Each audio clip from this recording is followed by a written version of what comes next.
quanto melhor o preço do leite pago para o produtor, se ele está tendo uma enfermidade no rebanho, maior vai ser o prejuízo para ele, né? O próprio custo de tratamento, custo de reposição. Existem vários trabalhos mostrando que para você amortizar o custo de uma novilha, desde que ela nasce até o parto, é apenas a partir da segunda lactação. Então isso nos traz que a gente tem que ser muito eficiente em toda a vida produtiva do animal, né? Desde a recria e também especialmente no período de transição, que é onde a gente considera o pré e pós-parto, onde a vaca ou novilha, né, está muito mais vulnerável a terem doenças, né, tanto infecciosas quanto metabólicas. Custo de alimentação também impacta, né? Custo de mão de obra. Quando você tem um operador lá que precisaria fazer algo, ele tem que deixar de fazer para poder tratar de um animal. Instalação adicional, separar animal de lote, né? Vamos misturar leite depois no tanque. Então tudo isso traz impacto na rentabilidade da propriedade, né? Muitos já viram essa metáfora do iceberg, né? Que mostra para a gente que o que a gente vê sobre a água, que é a parte menor, não é de fato o maior problema. O maior problema, se a gente olhar o tamanho do gelo que fica embaixo da água, muitas vezes é de fato o principal problema, né? Então a gente tem que prestar muita atenção no que fica abaixo disso daí. Isso aqui sempre tem uma analogia, né? Consciente, subconsciente ou inconsciente. O sucesso e o esforço que se fez para atingir o sucesso, né? E aqui eu trago um exemplo do nosso segmento da hipocalcemia clínica, ou síndrome de vaca caída, ou febre de leite, como alguns conhecem, né? Se a gente olhar o custo do caso clínico, ele é o dobro de um custo da hipocalcemia subclínica. Mas quando a gente olha a ocorrência, ele é muito menor. Então o impacto de uma hipocalcemia subclínica, como tem muito mais animais comprometidos, vai ser maior o prejuízo do que a própria caso que a vaca está caída, né? O mesmo caso, mastite clínica, por exemplo. É muito notável a gente perceber que o útero está inflamado ou que tem grumo no leite. Mas tem muitas vacas que existem contagem de células somáticas muito mais alta, né, considerada como mastite subclínica. Então tem vários trabalhos mostrando aí que para cada um caso de mastite clínica pode chegar até 40 casos de mastite subclínica, dependendo da situação histórica do rebanho, né? E a gente tem que fazer, para identificar a mastite subclínica, teste de campo, né? Mesma coisa em relação a custo. Quando a gente olha somente em termos de perda de produção de leite, mastite subclínica representa 70% dentro do rebanho quando se compara com uma mastite clínica. Obviamente, há situações de mastite clínica que chega a perder o animal, né? Que é parte do patrimônio que está aí. Mas quando a gente fala em produção de leite, a incidência de mastite subclínica é muito maior. E aí eu trouxe aqui algo para a gente estar discutindo, que é o tema da segurança alimentar. Nutrição, sem dúvida, dentro do elo da cadeia de sistemas de produção, né, se a gente pensar em genética, manejo e nutrição, desde que você tenha um bom potencial genético, as vacas têm um bom potencial genético, né, e um bom manejo, a nutrição vai ser o principal responsável para elevar o nível de produção de leite das vacas. Sem dizer que ela representa, a nutrição no caso, até 60% do custo de produção de leite. Então o que eu quero trazer aqui é exatamente sobre a segurança alimentar, no que tange às questões da micotoxinas. Tá?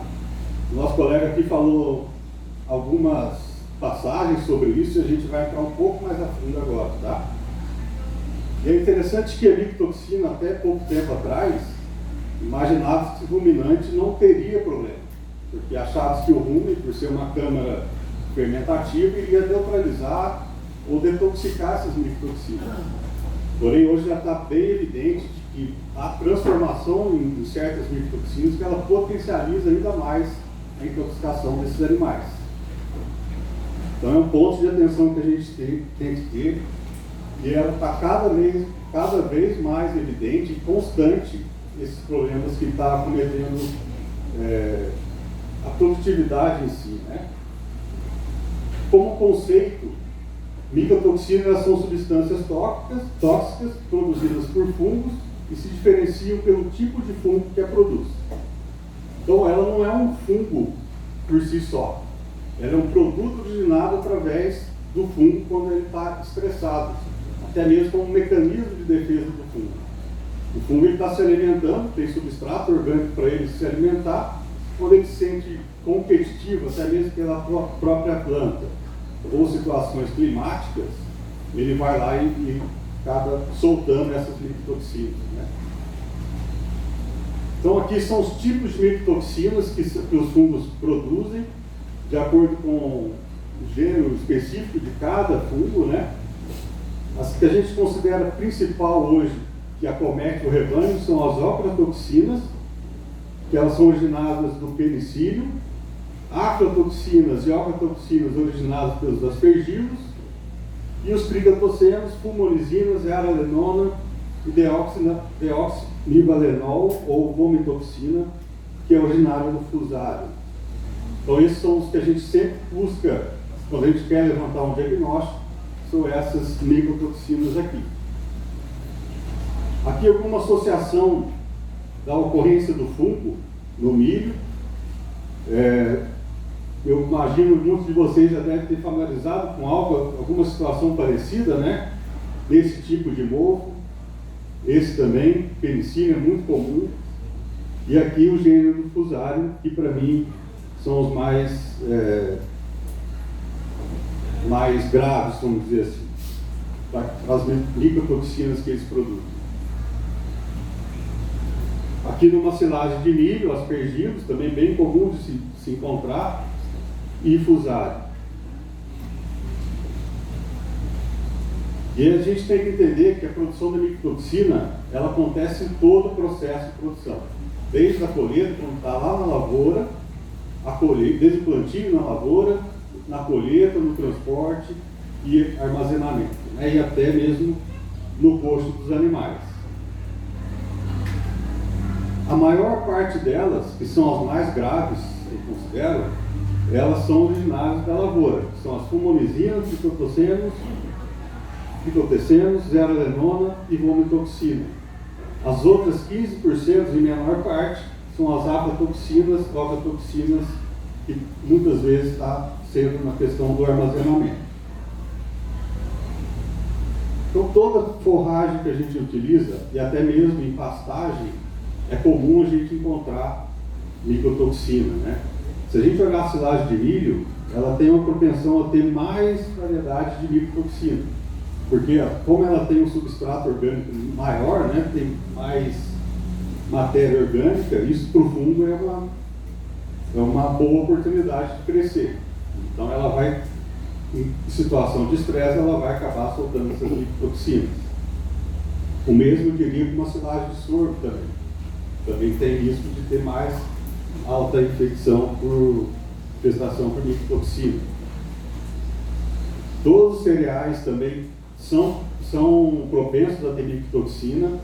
Evidente que umas têm mais do que outras e algumas até mais específicas. Uma que é bem conhecida, que é o farelo de amendoim, né? Sempre tem altíssimo nível de aflatoxina. Alguns produtores, fornecedores de farelo de amendoim, às vezes tem que dar um certificado que seja livre de micotoxina. Isso traz muito impacto, muita responsabilidade também para a nossa aquisição de produto, né? Aqui, mostrando que, como o nosso colega falou anteriormente, existem normativas reguladas para ter limite de cada micotoxina dessas nos alimentos. Então isso a gente tem que estar sempre monitorando, inclusive no leite aqui, considerando leite fluido, leite em pó e derivado, no caso de queijo aqui, né? seria meio ppb, 5 para leite em pó e 2,5 para derivados, no caso queijo. Para qualquer matéria-prima ser utilizada diretamente ou como ingrediente para rações destinadas ao consumo animal, a aflatoxina ela tem que ser no máximo 50 microgramas ou ppb aí por quilo. Então aqui também para consumo humano existe essa determinação, nessa normativa. Se a gente considerar o milho aqui, o mínimo é 200 ppb para milho inteiro, 1000 ppb para farinha de milho ou fubá, né? Não estou conseguindo ler aqui.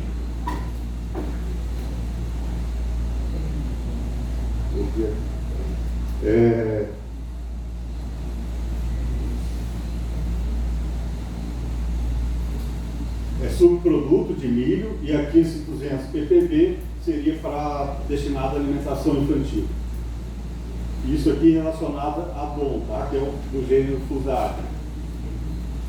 E o trigo também, 1.200 para farinha de trigo e 200 ppb para alimentação infantil.